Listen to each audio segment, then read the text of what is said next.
So, just to start, the affiliate model is pretty simple. Retailers place an ad on an affiliate site and pay a fee to the affiliate if a click on an ad leads to a sale.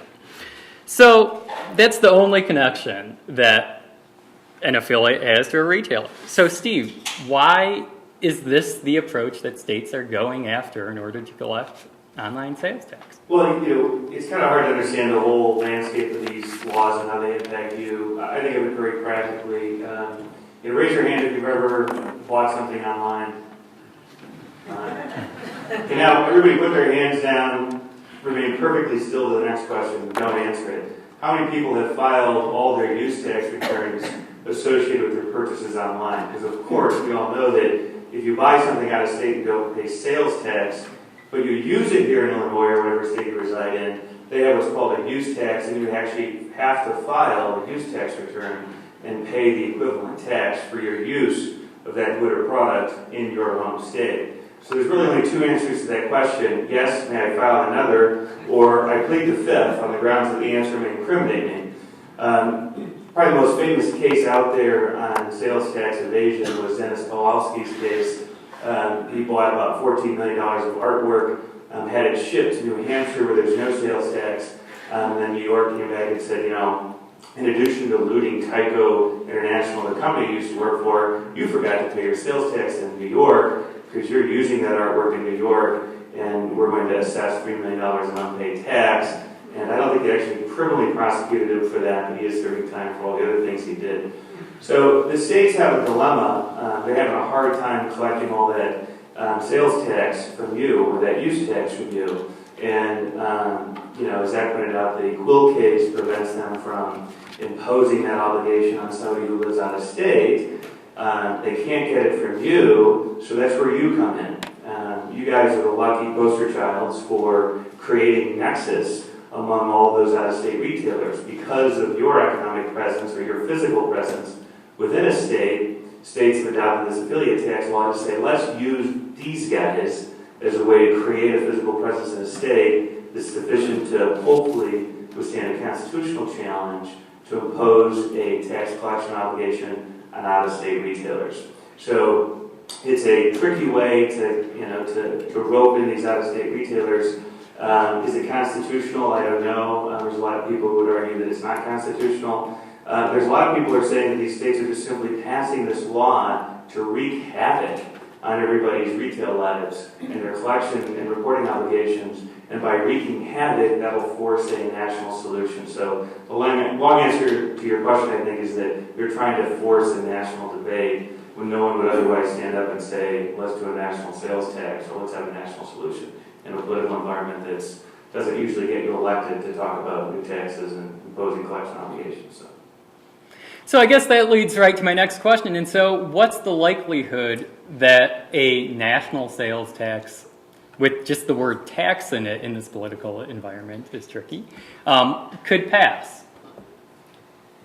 I can cover that quickly if you can comment on it if you want. I think that it's probably low in all reality. I think Durbin's legislation, which is the Main Street, essentially codifying the Main Street Sales Initiative, or the Main Street Fairness Act, which is a codification of the Streamlined Sales Tax Reporting Initiative, which essentially tries to get everybody to adopt uniform rates, uniform definitions of products, and then you will only have to file 50 tax returns if you're a retailer. That's the federal solution that's pending right now, which is still kind of crazy if you think about it. There's 30 or 40,000 municipalities out there too that could also impose a retail or a use tax collection obligation on retailers. And I think there are 43,000 zip codes that could be a taxing jurisdiction. So a national solution that reduces it to 50, I guess, is better.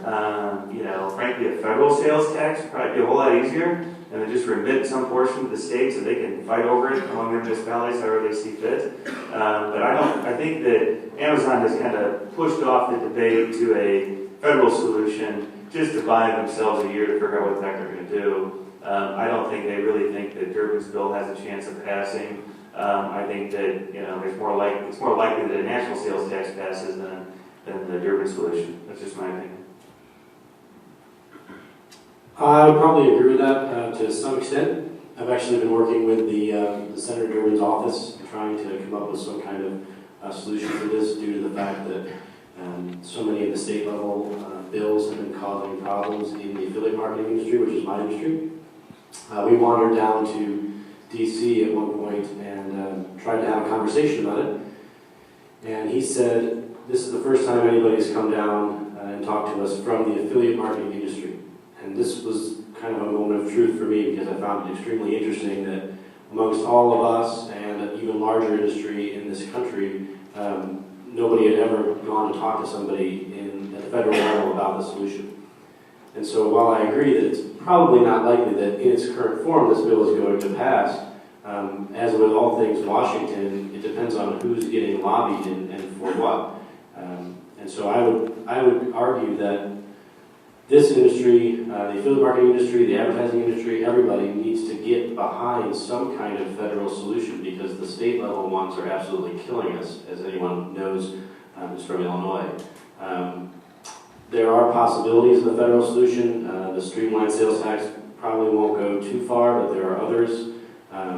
Those familiar with Washington know that there's a big Tea Party influence right now. The Tea Party is actually pro-states' rights, which could factor into this in being positive for a federal solution, allowing states to enforce their own economies.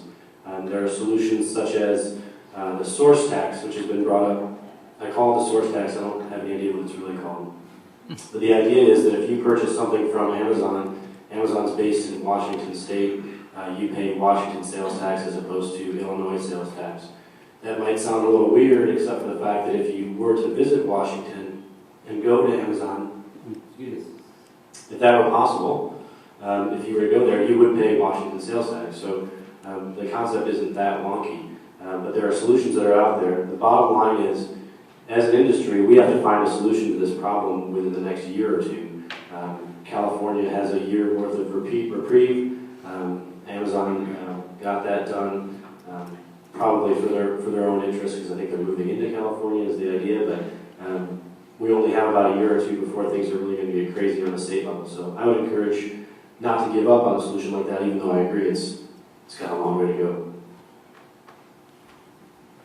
Okay, so Michelle, just to get the boots on the ground perspective, you have a business in Illinois. How has the law affected your business? Yeah, it's been bad. I'm an affiliate publisher, and I drive traffic to eBay and Amazon, and I build sites, shopping sites. And I invest a lot of money in a developer and PR to get my sites released. And I built my Amazon revenue from 0 to $1,300 a month in 4 or 5 months, and I was counting on that revenue. And I got a termination letter from Amazon like half an hour after the law was passed. And I got another one from Zappos, who I had more money invested in building a Zappos site. So it hurts. I guess I might be jumping ahead, but really my only option is to take an office excuse me, in another state and reincorporate. How has it affected your business, Brian? Well, ShareASale is a service provider for affiliate marketers, so we weren't necessarily directly impacted. My offices are in downtown Chicago, just down the street. I didn't have to move to Indiana. However, we did have a great number of publishers that were forced to either move the state to Wisconsin or to Indiana or to anywhere else. We had some move to Oregon. And so the revenue estimates for somebody in Illinois for certain publishers was anywhere from 30 to 50% of revenue that they were going to lose staying in the state of Illinois. We tried to hammer this point over and over and over to the governor, but it went nowhere. And there were so many publishers that were out there that we didn't even know about. I mean, it's one thing to know. I mean, I know the Fat Wallets and the Coupon Cabins and the folks that were in the fight and talking to me every day. I don't know about all the people that were downstate and that were making $50 to $100 a month or whatnot. They probably just gave up. And the information's not necessarily out there. The biggest effect on my business personally has been the amount of time spent on the issue, because it affects me no matter whether it's in Illinois, California, Connecticut, North Carolina, et cetera, et cetera, et cetera. That's been the biggest thing for us. So why there are certainly some merchants and local businesses that are promoting the affiliate nexus tax. Is there a way to compete with this push? What can you do aside from going down to Washington, or is that what you can be doing? As an affiliate marketer, I think the biggest thing to do is to get involved. When I say, like, we went down to Washington, we were the first people from affiliate marketing, that's unacceptable for our industry. The retailers are there, they're in Washington. Actually, the same time that I was there, we saw a bunch of them down there lobbying for the exact same thing that we were. You're very correct in the sense that they are pushing state bills to get a national solution through. But at the same time, as an affiliate marketer, you need to be concerned with your own business, or someone who's publishing and earning revenue, concerned with your own business. Even if the national thing isn't the greatest solution in the world, it may save the industry from a whole lot of headaches and save revenue to your own business. So getting involved is absolutely the number one thing. We, plain and simply, do not have enough people at the grassroots level that are involved and helping out. The senators that are up there, both in Springfield and in DC, they need to know that there are people back on the ground that are their political cover, the people that have been asking for them to do things. If they don't have that, they can't support our position. So, number one, get involved. Look, I owe these guys a favor, you know. They supported me, and, you know, it's just something we got to do. I agree, it's bad, might not even be constitutional, but, you know, trust me, this is something we got to do, and I guess we'll just fight about it later. I'm like, what kind of pathetic response is that, right? So on the state level, are there certain things that you can be doing as well, and that could push potential repeal of the law if it's not constitutional or whatnot? Leave. We've actually assisted several clients in getting out of Illinois, and it's more complicated than you think. You know, just simply setting up an office in another state is the first step. Maybe reincorporating would be another step. But not having any employees in this state, not having any physical presence remaining in this state. What if you have employees who live here who want to go work in Indiana? That gets kind of complicated. You know, I've got about $60,000 worth of legal opinions sitting next to me outlining how complicated it is to leave the state. And rest assured that, you know, for any purpose under the law, you're not deemed to be in this state, whether it's the doing business standard registration requirement, income tax requirement, affiliate tax requirement, or other requirement. It's important to look at all of that to make sure that once you leave, you're still not deemed to be here for any purpose that would otherwise implicate you. So Michelle, can you just talk a little bit about what you're doing in that respect? Well, I lost the revenue, so fortunately, eBay is the majority of my income, which is really neat. I'm not sure if JJ's still here, but he can speak to. eBay is a little different from Amazon because they have individual sellers in different states, so they're not part of this Amazon tax. But I'm going to build a new platform for all merchants, and I'm going to move to Indiana, and I'll take some legal advice. They already paid for it. My husband works in Indiana, so that'll help a little. So. Can you just outline a few of the concrete steps that you need to do in order to relocate? Sure. I mean, we touched on it briefly, but setting up another office, redesigning your corporate organizational structure is one option to sending some of your operations in one place and leaving some at home. If you need to have people here for some other reason, creating contractual links between those entities, where you might have a services-based business in Illinois providing services to an Indiana company that is in charge of affiliate marketing, and your Indiana company, runs the affiliate marketing program, and your Illinois company does other things not directly related to it, and/or has contractual relationships back to that company. Those are the diciest situations to sort out, because you really got to look at whether or not a state will look at these alter ego theories and and other reasons that could give rise to saying that you're still located in the state because you have a brother or a sister corporation in this state. In fact, California passed such a law, I call it the sister tax. If you have a sister in California, you have to pay tax. Meaning that if you have another corporation that's an affiliate of your overall corporate holding structure, you're deemed to be present in California for purposes of the affiliate tax law. So if you're in a state where a law has not passed yet, but you're concerned that it might, because it seems like these things pop up all the time, overnight, without any sense of it coming, what can you do? What precautions can you take? Can you just run? I think Brian's got a good lead on that. He's absolutely headed in the right direction in terms of grassroots, so I'll let you answer that. If you are in a state that doesn't have this, I would definitely get involved immediately. It's something that, when it happens in a state, happens very, very quickly. We found out, we were actually, most of the affiliate marketers in the country were at the affiliate summit in January, when the governor, the state legislature in Illinois put together the bill, passed it through House and Senate in less than 48 hours. So you don't have a lot of time once it comes to your state. The key time to do it is ahead of time. The best thing that I think you can do is contact your local reps. That's what folks have been doing from across the country. Go talk to them, get some point of contact, so that when they hear about a bill that's coming up, they'll remember, oh yeah, there's this guy that does this, I need to go talk to him and see how this is going to affect his business. Believe me, it actually works. If you get a couple of people to go up as a group even, it's even better. The second thing you can do, I work with a group called the Performance Marketing Association. I don't know if you guys have heard of that. Nicknamed the PMA. The PMA has been working in almost every state on this particular issue. Go to them. It's not about donating money. It's about donating yourself, your time, and your story. When the PMA gets involved in a certain state, they need people to actually back up their story. When we go there and say, hey, there are 8,000 affiliate marketers in Illinois that are going to be affected by this law. We need 8,000 affiliate marketers in Illinois to be able to back up our story.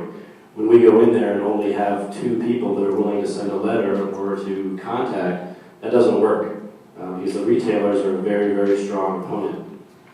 Get yourself registered, talk to somebody that knows somebody in that state that has a group for any type of grassroots, so that when the time comes, you can have that group of 15 or 20 or we sent 50 some odd people down to the state capitol in Springfield a couple of years ago that actually worked. So bottom line, don't think that you are immune from this because you're in a state that doesn't have it right now. And the most important thing, because this has come up several times, don't think that by sticking your head out of the sand, you're going to give a legislator in your state some fancy idea about state tax nexus. They already know about it. They already know all the ideas. You're not going to give them any fancy ideas. Don't worry about it. Get yourself involved. Protect your interests. TurboTax actually on their website has an analysis of all the states that have passed affiliate tax legislation, the 14 or 15 states where it's pending. It was updated, I think, last on September 1st, and as I looked at it this morning, I noticed that Michigan just, passed. We just started talking about passing legislation, setting up Google alerts, just to make sure that if the word affiliate tax comes up, along with your state, you've got an instantaneous alert telling you it's time to take more action if you haven't already done so. Okay, excellent. Let's open this up to questions. Yeah. Did you say TurboTax? Yeah, TurboTax. Any questions? Yeah. You mentioned the federal solution, which would seem to be the way to take care of this, but you also mentioned the Tea Party, which seems to be the stop. So my question is, would you consider any kind of federal solution, a proper federal solution, to require a constitutional amendment based on the Supreme Court decision, or do you feel it falls under the interstate commerce clause? I can cover the Constitution. The Commerce Clause basically says that Congress should regulate interstate commerce, not states. So, the federal government has the power, though, to say that the states, can impose collection obligations and transfer that power. So I think a constitutional amendment is required.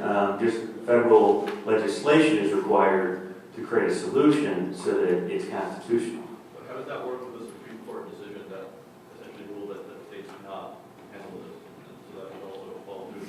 Yeah, so Congress, so they have the power to regulate interstate commerce, and they could say, we're going to regulate interstate commerce, and we're going to pass a law that says, every state has to, collect use tax for other states if they want to.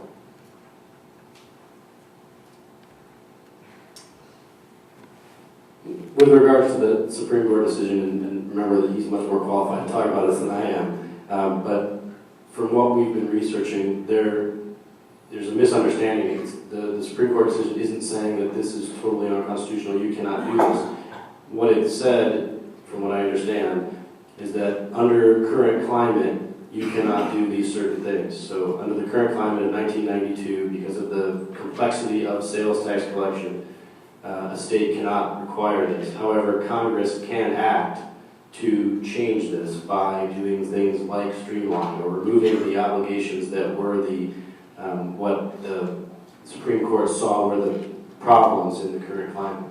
So there's a lot of leeway, in other words, and Congress taking action is basically the thing that needs to happen. It doesn't, from what I understand, doesn't require an amendment to the Constitution. It's just action, some kind of legislation that says, okay, now we're going to do it this way. Yes. Do you think one of the solutions is to just change to a CPC model for the merchants?